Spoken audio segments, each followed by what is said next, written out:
On the western shores of the Spance lies a continent known as the Body, home to vast stretches of plains, pockets of forest, and its most defining feature, a towering mountain range that spans from the north to the south the entire continent called the Spine. Several nations are seated in this world-splitting landmass: Caledron, Gushepper, and Pleißud to the east of the Spine, while Kunatara and Zuidlak lies to the west. Gushepper, having suffered years-long famine in past years, kept food stocks should such an event happen again. And happen again it did, and much further spread than the Worcestershire fields as in the past. Caledron, having never experienced such widespread crop failure, reached out to Gushepper for help. Unable to support the burden of two nations for what could potentially be years of suffering, tensions between both nations started to boil over. Caledron invaded Nordville to simply take control of the food stocks there in what would be known as the First Battle of the Harvest War. After nearly 3 years of war, peace was brokered over a failed assassination attempt. This attempt caused Gushepper to cede the northern third of the nation, having it been involved in the hiding of the would-be assassin. This newly formed nation, Guracy, is where our story of Hugo, Horizon, and Drac unfolds. Hi, I'm Joe Dirt, and I will be playing Hugo McGillicuddy. He is a human fighter with the guard background with the paladin dedication. Standing in at 6'3" with slicked back black hair, he has an athletic build and tan skin with no true defining features. 5 o'clock shadow in two different eye colors. One is silver and the other is cyan blue. Hugo was born into a long lineage of guardsmen of the Cyan Light. Growing up in Marin Bede in a strict household, Hugo did not have many friends besides Horizon growing up.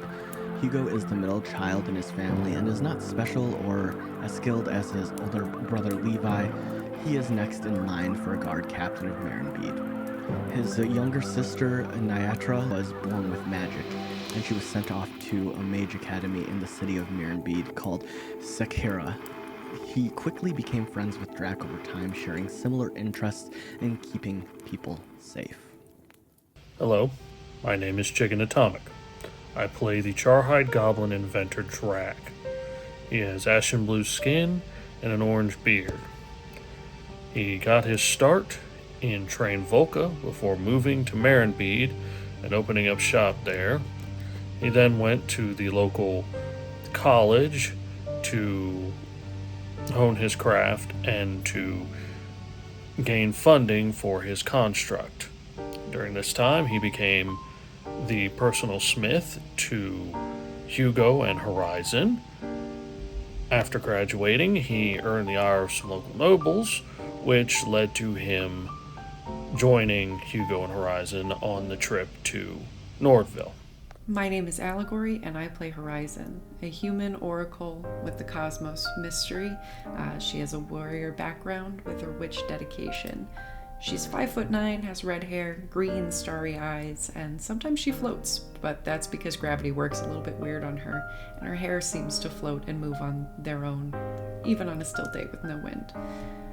She was orphaned and has no idea who her parents were, grew up helping take care of the other kids at the orphanage, and made friends with Hugo while waiting to be adopted.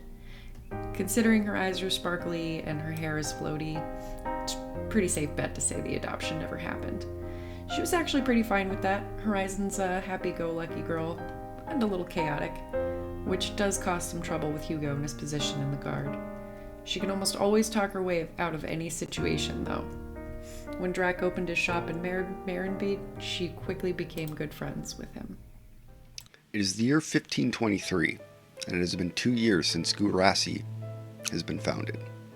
As this nation begins to find its footing in the world, a call to rebuild has been put out from the capital, Marinbede. Most notable of the various towns and cities in this proclamation is Nordville. This once idyllic town stood as the pawn throughout the Harvest War. Now it is seen as a way to show that Guracy will rise up as a country of its own merits and strengths.